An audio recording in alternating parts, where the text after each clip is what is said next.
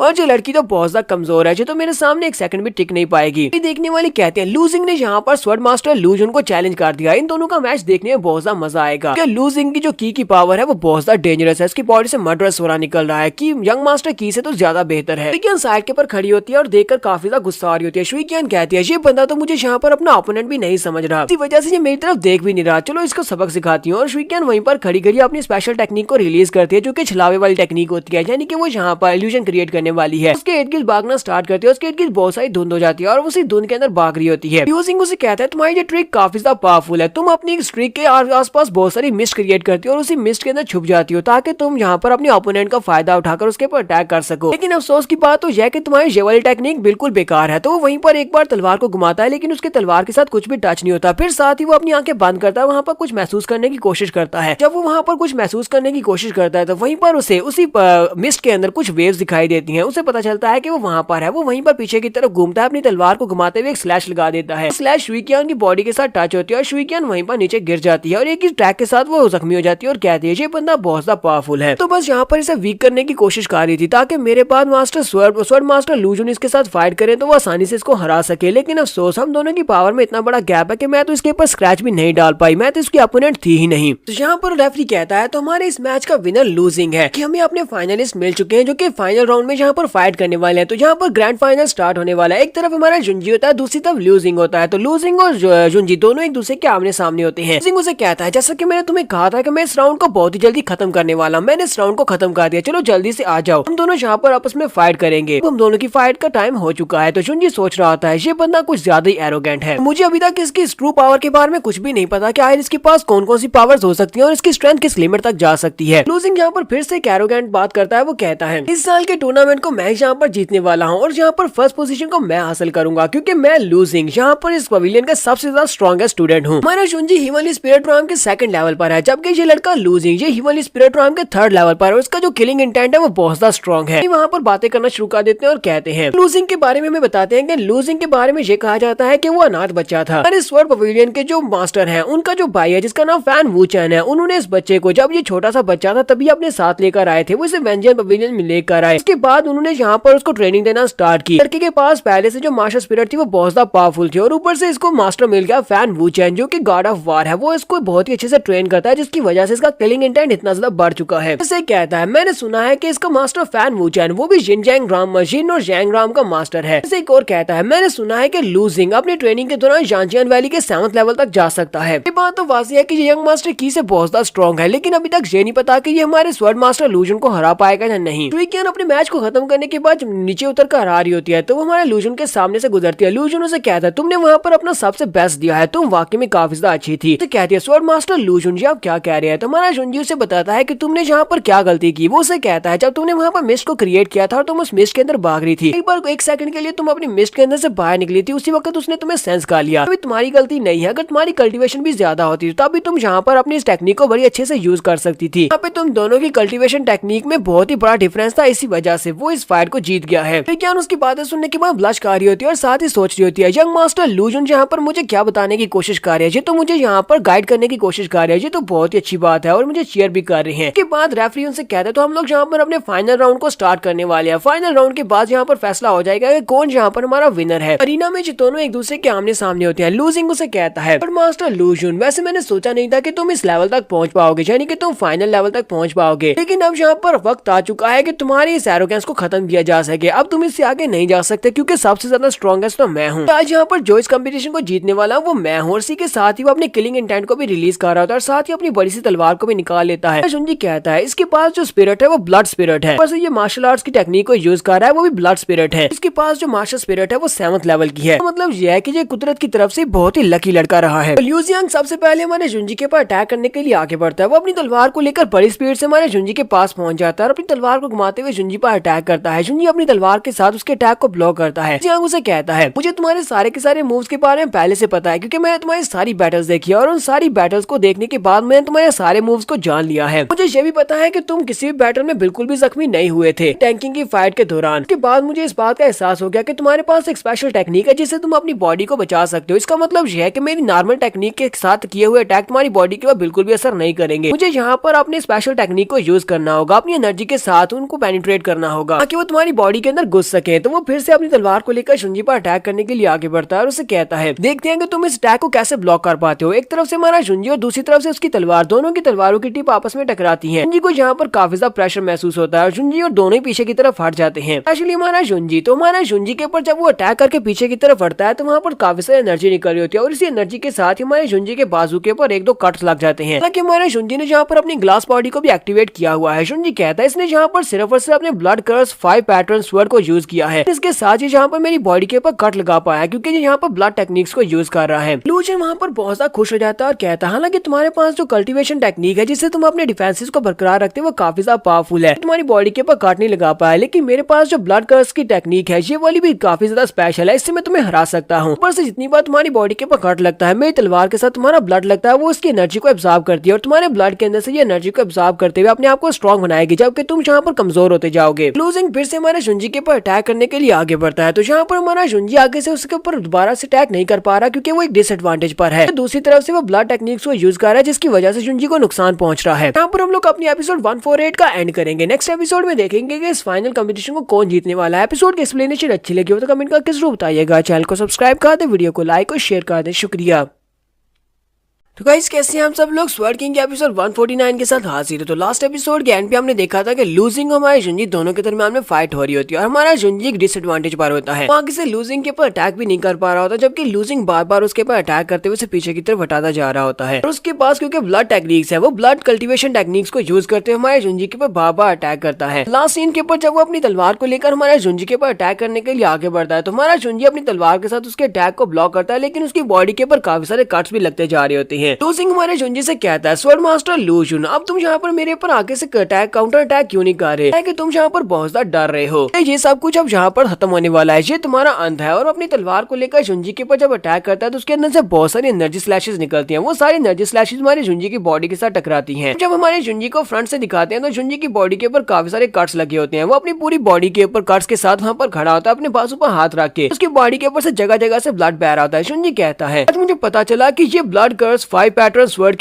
की पावर है। इसके पास जो स्वर्ड है उसके अंदर से बहुत ही पावरफुल एनर्जी निकलती है जो कि मेरी ग्लास बॉडी को भी बेद रही है। तो लूजिंग हमारे जुंजी से कहता है, अब क्या हुआ? लगता है कि अब तुम्हारे पास जरा सी भी स्ट्रेंथ नहीं बची कि तुम फाइट बैक कर सको, क्योंकि मैंने तुम्हारी सारी की सारी स्ट्रेंथ को अब्सॉर्ब कर लिया है। मेरी ब्लड स्वर्ड जब भी तुम्हें टच करती है तभी तुम्हारे ब्लड को अब्सॉर्ब करती है। लूजिंग हमारे जुंजी से कहता है, तो मैं यहाँ पर तुम्हें एक मशवरा देता हूँ कि तुम गिव अप कर दो, क्योंकि अगर तुम गिव अप नहीं करते मैं तुम्हारे पर जरा भी तरस नहीं खाने वाला। और फिर से अपनी तलवार को लेकर उसके ऊपर अटैक करने के लिए आगे बढ़ जाता है। जुंजी फिर से उसके अटैक को अवॉइड करते पीछे की तरफ हटने की कोशिश कर रहा होता है। के साथ ही वो से कहता है, चलो ठीक है अब गुड बाय, क्योंकि हमारा जुंजी जैसे जंप करते पीछे की तरफ हटता है ग्राउंड के अंदर से बहुत सारे स्पाइक्स निकल आते हैं। वो एनर्जी स्पाइक्स होते हैं। जुंजी कहता है, अब तो मेरे पास पीछे हटने का रास्ता भी नहीं और ना ही मैं यहाँ पर इसे डॉज कर सकता हूँ। तो वो सारे के सारे स्पाइक्स उसके पीछे वाली साइड से आगे बढ़ रहे होते हैं और सामने वाली साइड से सिंह की तलवार आगे की तरफ बढ़ रही होती है। जुंजी कहता है, तो अब यहाँ पर मुझे इसकी तलवार को अवॉइड करने के लिए कुछ तो करना होगा। वो सारे के सारे स्पाइक्स उसकी बॉडी के अंदर दस जाते हैं और हमारा जुंजी वहाँ पर बुरी हालत में होता है। उसकी बॉडी से बहुत ज्यादा ब्लड निकल रहा होता है, जबकि लूजिंग वहाँ पर जोर जोर से हंसना शुरू कर देता है और कहता है, स्वॉर्ड मास्टर लू जुन, तुम तो यहाँ पर हार गए, अब तुम यहाँ पर मरने वाले हो। मैं यहाँ पर इस मैच का विनर हूँ। शुई कियान और बाकी के सभी लोग देखकर बहुत ज्यादा हैरान होते हैं और कहते हैं, ऐसा कैसे हो सकता है? स्वॉर्ड मास्टर लू जुन इतनी आसानी से कैसे मर सकते हैं? प्रिंसेस जिया भागती हुई अरीना में जाना चाहती है ताकि वो जाकर लू जुन को बचा सके। रेफरी उसे रोक देता है और कहता है, प्रिंसेस तुम यहाँ पर नहीं जा सकती, सिर्फ और सिर्फ कंटेस्टेंट ही बैटल राउंड में जा सकते हैं, बाकी कोई भी वहाँ पर नहीं जा सकता। आउटर गेट के डिसाइपल भी बहुत ज्यादा घबरा जाते हैं और कहते हैं, हमें तो लगा था कि हमारे स्वॉर्ड मास्टर लू जुन यहाँ पर इस फाइट को जीत कर पहली प्लेस को हासिल करेंगे। लगा था कि हमारा आउटगेट भी यहाँ पर बहुत ज्यादा रिस्पेक्टफुल हो जाएगा और हमारे आउटर डिसाइपल्स की बहुत ज्यादा इज्जत की जाएगी, लेकिन अफसोस हमारे किस्मत में यहाँ पर ये सब कुछ कहाँ है। तो पवेलियन लॉर्ड भी यहाँ पर अपना चेहरा लटका देते हैं और कहते हैं, लगता है कि ये सब कुछ खत्म हो गया, मुझे इस लड़के से कुछ ज्यादा ही उम्मीदें थी। जबकि हमारे जुंजी की तरफ दिखाते हैं, हमारा जुंजी वहाँ पर हंसना शुरू कर देता है। हमारा जुंजी उसे कहता है, तुम्हें ऐसा क्यों लगता है कि ये सब कुछ यहाँ पर खत्म होने वाला है और तुम्हें ऐसा क्यों लगा कि तुम यहाँ पर इस फाइट को जीत चुके हो? ये बात तो वाकई में बहुत ज्यादा टचिंग है कि तुम्हारी बेवकूफी तो अरूज पर है, तुम एक बहुत ही बेवकूफ इंसान हो। यहाँ बहुत ज्यादा खुश हो जाती है और कहती है, सभी लोग उस तरफ देखो, हमारा लू जुन अभी तक हारा नहीं है। सभी आउटर डिसाइपल फिर से इसके नाम के नारे लगाना शुरू कर देते हैं और कहते हैं, हमारे मास्टर बहुत ज्यादा ग्रेट है, जो यहाँ पर इस फाइट को जीत सकते हैं। अब यहाँ पर लूजिंग काफी ज्यादा घबरा जाता है। लूजिंग कहता है, ऐसा कैसे हो सकता है? मेरे इस अटैक को इसके ऊपर काम करना चाहिए था, मैंने अपने फाइनल मूव को यूज किया था और ऊपर से मेरी तलवार ने इसके बहुत सारे ब्लड को चकाया, यानी कि इसकी बहुत सारी ग्रेकी की पावर इसने एब्जॉर्ब कर ली है। इस लड़के के पास इतनी सारी स्पिरिचुअल एनर्जी कैसे हो सकती है? यहाँ पर अपने फ्लॉ को छुपाने के लिए लूजिंग कहता है, मैंने इंटेंशनली तुम्हारे सारे के सारे वाइटल पॉइंट्स को छोड़ दिया था, मैंने तुम्हारे बड़े आर्गन्स के ऊपर अटैक नहीं किया था। तुम फिर से यहाँ पर मेरे सामने एरोगेंटली खड़े हो तो देखना इस बार मैं तुम्हें जरूर मार डालूंगा। कि मैंने अपनी स्किलिंग स्वर्ड को बहुत ही अच्छे से ट्रेन किया हुआ है, अगर मैं चाहूँ तो मैं सिर्फ एक झटके में तुम्हारी जान भी ले सकता हूँ। लिन जियो से कहता है, तुमने अपनी तलवार को यहाँ पर किलिंग स्वर्ड कहा, मुझे लगता है कि तुम्हें यहाँ पर इससे भी अच्छे किसी नाम की जरूरत है, क्योंकि तुम्हारी किलिंग स्वर्ड किसी भी काम की नहीं है। हालांकि देखने वालों को काफी ज्यादा इंप्रेसिव लगती है। मेरे सामने ये तलवार बिल्कुल बेकार है, इस तलवार के साथ तुम मुझे मार नहीं सकते। ये तलवार अगर किसी और के पास होती तो उसके हाथ में ये तलवार बहुत ज्यादा पावरफुल होती, लेकिन तुम्हारे हाथ में ये तलवार बिल्कुल कचरा है, यानी कि तुम इसकी फुल पोटेंशियल को यूज नहीं कर सकते। ये बात सुनने के बाद लूजिंग काफी गुस्सा हो जाता है और कहता है, अपनी बकवास बंद करो, अब मैं तुम्हें दिखाता हूँ कि मैं इसकी फुल स्ट्रेंथ को यूज कर पाता हूँ या नहीं।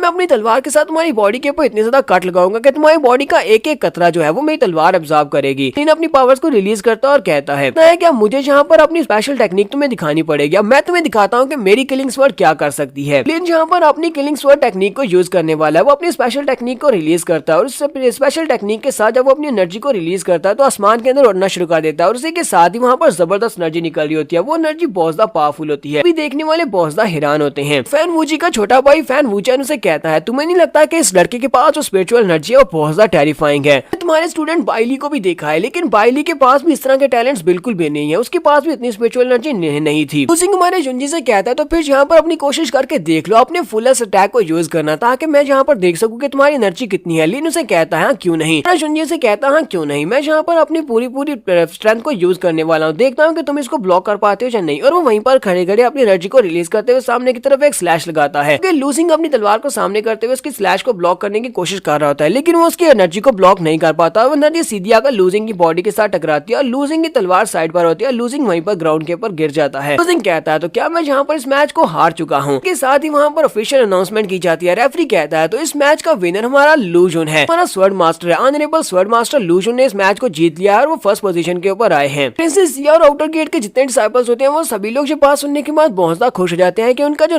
गेट इंचार्ज है वो यहाँ पर इस मैच को जीत गया। वो सभी लोग कहते हैं हमारे मास्टर ने इस मैच को जीत लिया, हम सभी आउटर डिसाइपल की किस्मत बदलने वाली है। आउटर डिसाइपल की अंदर में बहुत ज्यादा इजाफा होगा, सभी लोग हमारी इज्जत करेंगे। तो शान वो कहते हैं ये लड़का वाकई में बहुत ही अच्छा है, ये तो सरप्राइज से भरा हुआ है, हर बार यहाँ पर कुछ ऐसा करता है जो कि हमने सोचा भी नहीं होता। टैंक कहती है मुझे लगता है कि ये लड़का वाकई में इस लायक था कि इसने यहाँ पर इस कंपटीशन को जीत लिया। इस तरह के लड़कों को इस कंपटीशन को जीतना चाहिए जिनके अंदर कुछ स्पेशल होता है, जिनकी पोटेंशियल ज्यादा है। विज्ञान को भी दिखाते हैं जो कि दूर खड़ी हमारे जुंजी की तरफ भी देख रही होती है। वो कहती है स्वर्ड मास्टर लू जुन, मैं चाहती हूँ कि मैं वहाँ पर स्टेज के ऊपर आऊँ और आकर गले लगाकर आपको कंग्रेचुलेट करूँ। वो उसकी तरफ देख रही होती है। उसी वक्त वो काफी हैरान होती है क्योंकि प्रिंसेस जिया वहाँ पर पहले ऊपर पहुंच जाती है, जाकर उसके गले लगी होती है। वो कहती है ये लड़की कौन है, ये यहाँ पर क्या कर रही है। फैन वूचेन अपने भाई से कहता है ब्रदर ये वाले रिजल्ट हमने बिल्कुल भी नहीं सोचे थे, अब हम लोग यहाँ पर क्या करेंगे, मुझे बताओ कि तुम यहाँ पर क्या करने वाले हो। तो फैन वूची उसे कहता है लगता है कि अब हमारी वेंचियन पवेलियन के बदलने का वक्त आ चुका है, अगर मैं इसको इस तरह हासिल नहीं कर पाया तो मैं इसे दूसरी तरीके से हासिल करूंगा। मास्टर चैंग और मास्टर की दोनों वहाँ पर बहुत ही हैरान परेशान खड़े होते हैं। वो लोग कहते हैं हम लोग तो यहाँ पर स्वर्ड एंड सेशन कंपटीशन को यूज करके उनका नाम खत्म करना चाहते थे ताकि इसी कंपटीशन के दौरान उसे जान से मार सके, लेकिन ये तो बड़ी अफसोस की बात है कि अब उसकी इज्जत में और ज्यादा इजाफा होने वाला है। अब वो बहुत ज्यादा फेमस हो चुका है, जहाँ तक कि आउटर गेट के डिसाइपल्स भी उसकी बहुत ज्यादा रिस्पेक्ट करेंगे और उसकी हर एक बात को मानेंगे। एवरीवन सभी लोगों से कहता है तो अब यहाँ पर हमारे ग्रैंड मास्टर यानी कि पवेलियन लॉर्ड यहाँ पर आएंगे और विनर को कंग्रेचुलेट करेंगे और साथ ही उन्हें इनाम भी देंगे। पवेलियन लॉर्ड जुंजी के पास आते हैं और उसे कहते हैं हमारी हिस्ट्री में वेंचियन पवेलियन के हिस्ट्री में ऐसे पहले इस तरह कभी भी नहीं हुआ, तुमने हमारी हिस्ट्री को बदल कर रख दिया है। आज से पहले हमेशा कोर डिसाइपल जो कि बहुत ज्यादा पावरफुल हुआ करते थे सिर्फ वही इस कंपटीशन को जीते रहे हैं। एज अ ग्रैंड मास्टर मैं तुम्हारी इस जीत के ऊपर बहुत ज्यादा खुश हूँ, तुम्हें बहुत ज्यादा बधाई हो। मास्टर चैंग और मास्टर कीजे देखने के बाद बहुत ही हैरान होते हैं और कहते हैं अब यहाँ पर सेक्टर चीफ को क्या हुआ। सेक्टर चीफ जो है जाकर उस लड़के को इतने अच्छे से कंग्रेचुलेट क्यों कर रहे हैं, कहीं ऐसा तो नहीं है कि उन्होंने भी अपनी साइड को चेंज कर लिया, वो हमारे खिलाफ हो जाएंगे। लू जुन उनके सामने झुकते हुए उनको रिस्पेक्ट देता है और कहता है पवेलियन लॉर्ड आपका बहुत बहुत शुक्रिया जो आपने मेरी इतनी ज्यादा तारीफ कर दी। पवेलियन लॉर्ड उसे कहते हैं तुम्हें ये सब कुछ कहने की जरूरत नहीं है, तुमने यहाँ पर बहुत सारे मास्टर्स और बहुत सारे एक्सपर्ट्स को हराने के बाद टॉप पोजीशन को हासिल किया, इसका मतलब यह है कि तुम इन सारी तारीफों के लायक हो, वजह से मैं यहाँ पर तुम्हारी तारीफ कर रहा हूँ। फिर साथ ही वो अपने पास से इनाम निकालते हैं और कहते हैं तो आज यहाँ पर तुम सभी लोगों को जो कि 3 पहली पोजीशंस के ऊपर आए हैं, टॉप 3 पोजीशंस के बच्चों को यहाँ पर इनाम देने वाला हूँ। पहली पोजीशन हमारे लू जुन की होती है, लू जुन का इनाम उसके पास पहुंचता है। दूसरी पोजीशन लू जिंग की होती है और तीसरी शुई कीयान की होती है। उन तीनों को वो यहाँ पर एक एक पिल देते हैं। देखने वाले सोच रहे होते हैं कि चलो अब यहाँ पर देखते हैं कि यहाँ पर फर्स्ट पोजीशन वाले मास्टर लू जुन को कौन सा इनाम मिला है, हम भी तो देखेंगे यहाँ पर स्वर्ड पवेलियन लॉर्ड ने उनको क्या दिया है। सभी लोग देखने के लिए बहुत ज्यादा एक्साइटेड होते हैं। तो हमारा शुंजी जब उस चीज को देखता है तो वो एक 8th ग्रेड की पिल होती है। शुंजी कहता है ये तो एक 9 परफाउंड ब्रेक थ्रू जैंग पिल है। देखने वाले उस पिल को देखने के बाद बहुत ज्यादा हैरान हो जाते हैं और कहते हैं ये वाली पिल तो बहुत ज्यादा अमेजिंग है, इस पिल को इस्तेमाल करने के बाद हम लोग बहुत सारी जैंग एनर्जी को कलेक्ट कर सकते हैं और बड़ी आसानी के साथ हम लोग अगला ब्रेक थ्रू कर सकते हैं। कुछ उनकी कल्टीवेशन तो पहले काफी ज्यादा अच्छी है, अगर इसने इस पिल को यूज किया तो ये अपनी कल्टीवेशन को और भी ज्यादा बढ़ा सकता है क्योंकि इस पिल को कंज्यूम करने के बाद इसकी एनर्जी ब्रेक थ्रू जरूर करेगी। हमारा शुंजी भी पिल को देखने के बाद काफी ज्यादा खुश होता है। शुंजी कहता है मैंने इस पिल को अपने हाथ से बनाने की कोशिश की क्योंकि मेरे पास इसका फार्मूला है, लेकिन मेरे पास मटेरियल्स कंप्लीट नहीं थे, इसी वजह से मैं कभी इस पिल को रिफाइन नहीं कर पाया। अच्छी बात है कि मुझे यहाँ पर ये पिल इनाम के तौर पर मिल गई है, मैं इसको जरूर इस्तेमाल करूंगा और ये रिवार्ड के तौर पर वाकई में बहुत ज्यादा अच्छी पिल है। हमारा शुंजी अब यहाँ पर सेक्टर मास्टर से कहता है सेक्टर चीफ अब जबकि मैंने अपने मैच को जीत लिया और टॉप पोजीशन को हासिल कर लिया, मैंने आपके साथ 2 बैट्स लगाए थे और आप उसके मैंने आपसे कहा था कि आप यहाँ पर इसके गवाह रहना, मुझे बताएं क्या मैंने बैट्स को जीत लिया। तो वो उसे कहते हैं तुम्हें परेशान होने की जरूरत नहीं है, मुझे अच्छी तरह से याद है। चैंग और एल्डर किन वो दोनों वहाँ से निकल कर जा रहे होते हैं। सेक्टर मास्टर उनसे कहते हैं मास्टर की तुम कहाँ पर जा रहे हो, तुम दोनों को यहीं पर रुकना है क्योंकि तुम लोगों ने जहाँ पर मेरे सामने शर्त लगाई थी तो तुम्हें इस बैट को पूरा भी करना होगा। पवेलियन लॉर्ड से कहते हैं मास्टर की अगर आप इस बारे में बोल चुके हैं तो मैं यहाँ पर आपको दोबारा से याद दिलवा देता हूँ।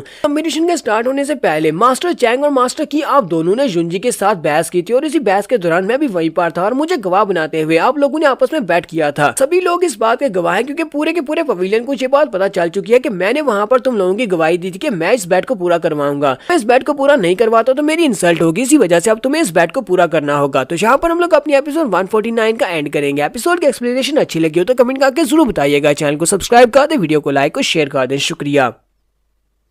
तो गाइस कैसे हैं आप सब लोग? स्वर्ड किंग के एपिसोड 150 के साथ हाजिर हो। तो लास्ट एपिसोड के एंड पे हमने देखा था कि हमारे जुंजी ने अपने कंपटीशन को जीत लिया है और फाइनल मैच को जीतने के बाद फर्स्ट पोजीशन के ऊपर आता है। पवेलियन लॉर्ड तो वहाँ पर उन तीनों बच्चों को जो कि तीनों पोजीशंस के ऊपर आए हैं उनको इनाम दे देते हैं। उन तीनों को इनाम देने के बाद हमारा जुंजी उनसे कहता है मुझे अब उस बैट के बारे में बात करनी है। तो वो कहते हैं हाँ क्यों नहीं, तुम इस बैट को जीत चुके हो। फिर साथ ही वो मास्टर की के सामने जाकर खड़े हो जाते हैं और उसे याद दिलाते हैं कि उसकी बैट क्या थी। की तो वहाँ से भागने की कोशिश कर रहे होते हैं। पवेलियन लॉर्ड उनसे कहते हैं तुम्हें पता है ना कि तुम लोगों ने वहाँ पर ये शर्त लगाई थी कि अगर हमारा जुंजी शर्त को जीत जाता है तो मास्टर चैंग ने ये शर्त लगाई थी कि जुंजी और गेट के सारे मामलात को खुद ही हैंडल करेगा, यहाँ तक कि पवेलियन लॉर्ड यानी कि मैं भी उसके मामलात में दखलंदाजी नहीं करूंगा, वो जो भी फैसला लेना चाहे वो खुद फैसला ले सकता है। और मास्टर की ने वहाँ पर एक्स्ट्रा बैटिंग की थी। उन्होंने कहा था अगर लू जुन जहाँ पर फर्स्ट पोजीशन को हासिल कर लेता है तो वो उसके सामने सर झुकाकर माफी की भीख मांगेंगे, अगर नहीं तो वो अपने पास से किंग लेवल का वेपन उसे देंगे। अगर हमारा जुंजी उनके सामने बैट को हार जाता है तो वो सभी लोगों के सामने उससे माफी मांगेगा अपना सर झुकाकर। तो जहाँ पर अब जुंजी जब फर्स्ट पोजीशन को जीत चुका है तो मुझे लगता है कि आप दोनों को अपनी अपनी शर्तों को पूरा करना चाहिए। मास्टर चैंग तो वहाँ पर अपनी शर्त के लिए राजी होते हैं। तो मास्टर की वहाँ पर सोच रहे होते हैं अब तो मेरी जहाँ पर सभी के सामने बहुत ज्यादा इंसल्ट हो जाएगी, अब मैं क्या करूँ।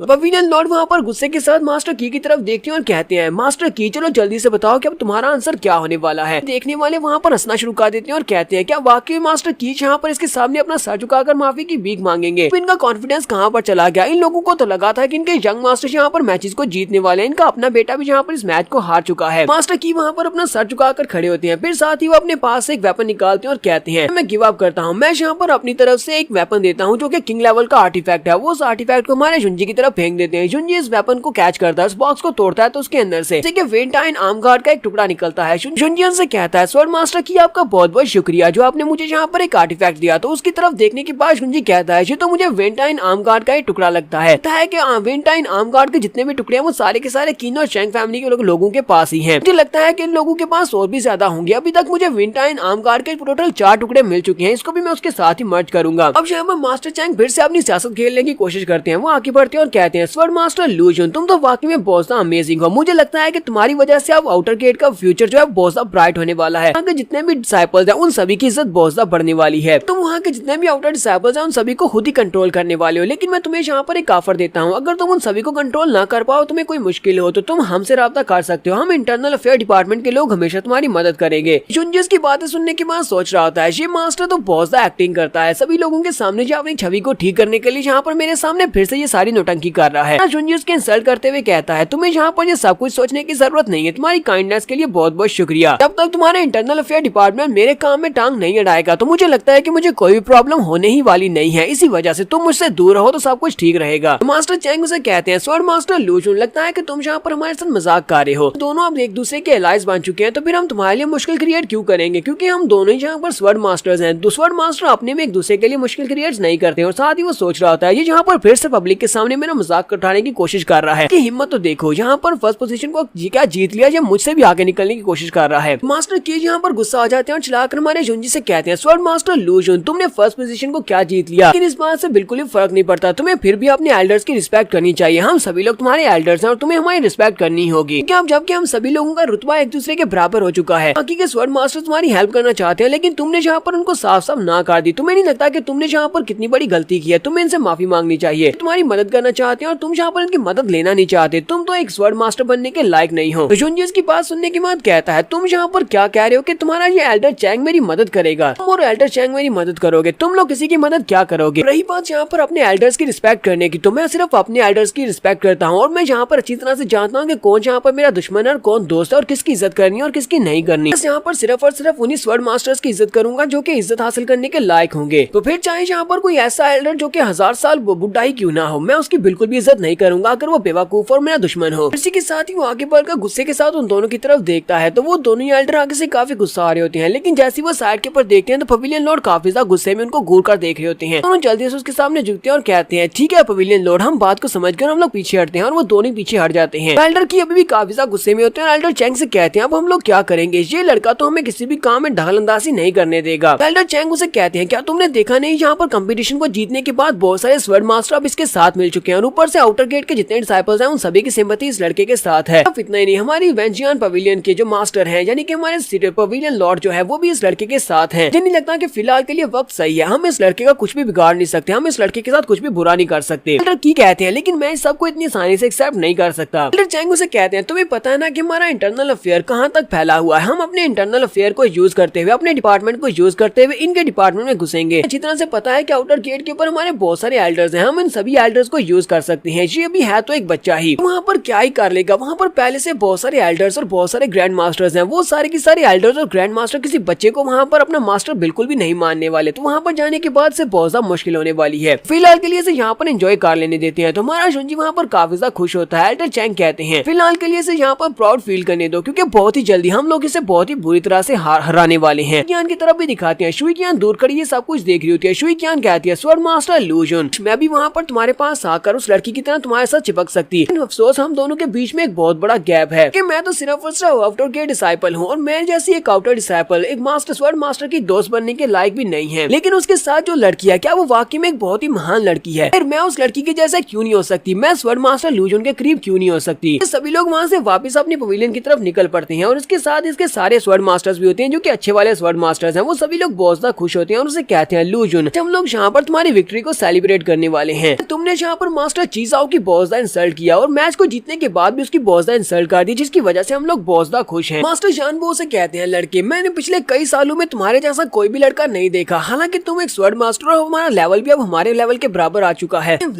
हमने तुम्हारे जैसा यंग लड़का बिल्कुल भी नहीं देखा। तो मास्टर टैंग उन लोगों से कहती है हम लोग यहाँ पर दो बातों को सेलिब्रेट करने वाले हैं। पहली बात तो हम लोग यहाँ पर लू जुन को वेलकम कहने वाले हैं वेंजियन पवेलियन का डिसाइपल बनने पर। दूसरी बात यह है कि हम लोग इसको यहाँ पर वेलकम करने वाले हैं वेंजियन सेक्टर का एक ऑनरेबल स्वॉर्ड मास्टर बनने पर। अब इसने यहाँ पर कंपटीशन को भी जीत लिया, इसका मतलब यह है कि हम लोग यहाँ पर 3 बार यहाँ पर इसको सेलिब्रेट करेंगे। हमारे पास सेलिब्रेट करने के लिए 3 दिन खुशियाँ हैं। मास्टर लैंगलियू आगे बढ़ते हैं और कहते हैं लड़के क्या तुम्हें पता है कि जब हम लोग यहाँ पर नॉर्मल पार्टी कर रहे होते हैं तब हम लोग यहाँ पर क्या करते हैं, नॉर्मल पार्टी में हम लोग बहुत ज्यादा मजे करते हैं और मैं पूरे 10 जग के ड्रिंक करता हूँ। तो यहाँ पर 3 दिन खुशियाँ हैं, तो जरा सोचो आज हम लोग यहाँ पर कितना ज्यादा ड्रिंक करने वाले हैं। शुंजी उनसे कहता हाँ ठीक है, आज तुम लोग यहाँ पर इतना ज्यादा ड्रिंक करना कि जब तक तुम सभी लोग यहाँ पर ड्रिंक न कर सको। मास्टर किंग जियान यहाँ पर सीरियस होते हुए कहते हैं मुझे लगता है कि अब तुम्हें यहाँ पर और भी ज्यादा होशियार रहना होगा, क्योंकि तुमने कंपटीशन को जीता और उनको बुरी तरह से हराया है और वो यहाँ पर तुम्हारे खिलाफ कोई ना कोई प्लान जरूर बनाएंगे। मास्टर टैंग कहती है आपको बिल्कुल परेशान होने की जरूरत नहीं है, इस लड़के की पावर्स जो है वो एक्स्ट्रा ऑर्डिनरी है। तो हम लोग यहाँ पर प्यार की बातें करते हैं, हमें यहाँ पर उस बारे में नहीं सोचना कि हम लोग यहाँ पर उस प्लान से कैसे बचेंगे जो वो तैयार करने वाले हैं। फिलहाल के लिए तो हम लोग यहाँ पर एंजॉय करेंगे। हमारा शुंजी उन सभी एल्डर्स की तरफ देखने के बाद सोच रहा होता है इस दुनिया में बहुत ही कम ऐसे लोग होते हैं जो कि दूसरों में बहुत ही कम डिफरेंशिएट करते हैं। ये सभी लोग वाकई में बहुत ज्यादा अच्छे हैं, ये सभी लोग मुझे बिल्कुल इक्वली ट्रीट करते हैं और इनके दिल में मेरे लिए जरा सी भी ईर्ष्या की भावना नहीं है। ये सभी लोग वहाँ पर अंदर जाते हैं। पार्टी मनाने के बाद हमारे शुंजी से कहते हैं रात होने वाली है और लगता है कि तुम काफी ज्यादा थके हुए भी हो गए, इसलिए लगता है कि तुम्हें जाकर आराम करना चाहिए। शुंजी उनसे कहता है लेकिन हम लोग तो यहाँ पर ड्रिंक करने वाले थे। तो लैंगलियू से कहते हैं मैं तो बस मजाक कर रहा था, हम लोग यहाँ पर ड्रिंक नहीं करते। सभी एल्डर वहाँ से वापस की तरफ चल पड़ते हैं और कहते हैं चलो हम सभी लोग अब शहर से जा रहे हैं, क्योंकि फ्यूचर में इस तरह के बहुत सारे मौके आएंगे, फिर किसी दिन तुम्हारे साथ आकर दोबारा एंजॉय करेंगे। तुम्हारा शुंजी उनसे कहता अच्छा ठीक है तुम सभी लोग चले जाओ। प्रिंसेस किंग चैंग से कहता है प्रिंसेस किंग चैंग क्या तुम थोड़ी देर के लिए यहाँ पर रुक सकती हो। प्रिंसेस भी उसकी बात सुनने के बाद शर्माना शुरू कर देती है और कहती है क्या मैं यहाँ पर रुकूं। बात सुनते ही बाकी के सभी एल्डर वहाँ पर शर्माना शुरू कर देते हैं और उसे कहते हैं हाँ क्यों नहीं, जाओ लड़की जाओ जल्दी से जाओ, लेकिन मैं